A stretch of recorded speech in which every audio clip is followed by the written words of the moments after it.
এই রকম পুঁইশাকের বড়া বানাতে গেলে প্রথমে পরিমাণ মতো চালের গুঁড়ো নিয়ে নিতে হবে, তাতে পরিমাণ মতো লবণ ও হালকা পরিমাণ জল দিয়ে দিতে হবে। তারপর হালকা করে একটু গুলিয়ে নিয়ে তার ভেতরে কাঁচা লঙ্কা বাটা দিয়ে দিতে হবে।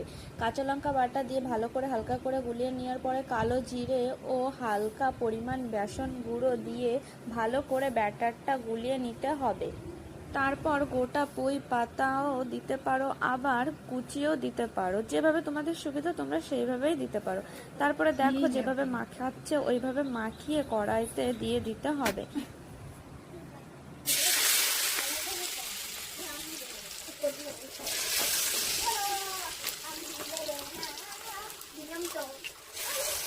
তারপর এইভাবে কয়েকবার উল্টে পাল্টে দিতে হবে যতক্ষণ না হালকা ব্রাউন কালার হয়ে আসে।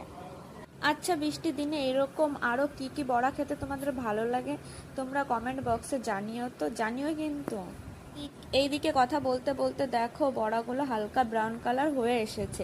এবার বড়াগুলোকে নামিয়ে নিতে হবে, আর নামিয়ে নিলেই রেডি গরম গরম পুঁই শাকের বড়া। তোমরা চাটনি বা বিভিন্ন রকম সসের সঙ্গেও এটা খেতে পারো। এইদিকে দেখো আমার দাদা এখন রিভিউ দেবে বড়াটা কেমন হয়েছে।